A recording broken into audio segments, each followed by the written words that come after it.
Hi, it's Edward W. Cotney. This is a chapter review from my first book, Tax Secrets Made Simple.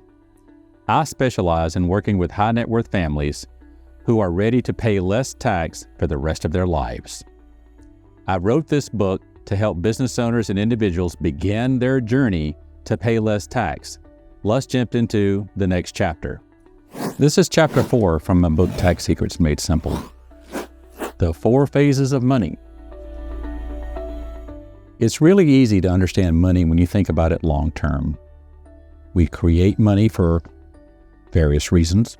We accumulate the money in savings, investments, real estate, etc., with the idea that we take our savings, our monies that doesn't basically have to support us, and we deploy that money in a way that creates an opportunity for utilization.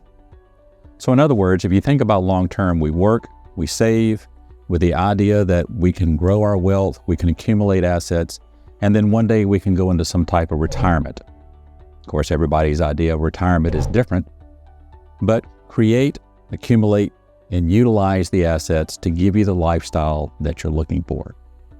Then one day, we pass away. That's called the distribution phase. Create, accumulate, utilize, and then distribute.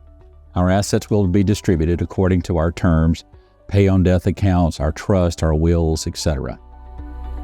A couple of things that gets interesting as far as discussions go, and it doesn't matter how much money we're talking about. There are 2 types of assets, qualified assets and non-qualified assets. An example of a qualified asset are your retirement plans, your traditional IRAs, your 401ks, 403bs.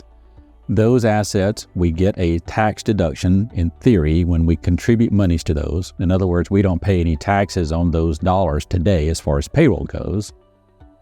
And then the money grows in that account, compound tax deferred. One of the biggest issues that I get is families don't realize that these retirement accounts, traditional IRAs, 401ks, etc., when they transfer to our children, they're still subject to ordinary income tax. The kids will pay tax. The easiest way to understand qualified money is that it is forever taxed, with the only exception is that if when you die, you leave your IRA or 401k to a charity. Charities don't pay tax. Now, your non-qualified accounts are assets that aren't in a retirement plan.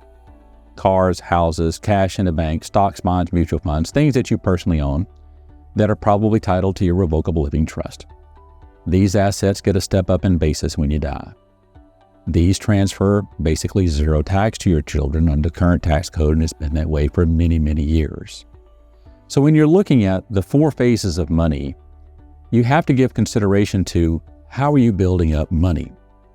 One of the biggest issues that I see today is families are loading up tons and tons and tons of monies into qualified retirement accounts, such as we have nearly $32 trillion with a T in qualified accounts as of 2022 and 2023.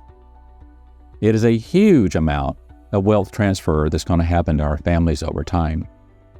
So what I'm asking you to do when you think about the 4 phases of money is to make certain you clearly understand this asset gets a step up in basis when I die. This asset is forever taxed because it's a qualified dollar. The 4 phases of money is important to understand because if your target is to make certain your children inherit tax-free money, you need to understand what is not going to be tax-free. I hope this message from my book, Tax Secrets Made Simple, has inspired you to learn how to pay less tax and enjoy more life. In my videos, I share insights into how to utilize the most generous tax code on the planet, courtesy of the Internal Revenue Service. Please like this video and subscribe to my channel. Visit my website, olympustax.com, to buy my book or contact me. Only you can exercise your right to pay the least amount of tax due. Watch for the next video covering another topic from my book, Tax Secrets Made Simple.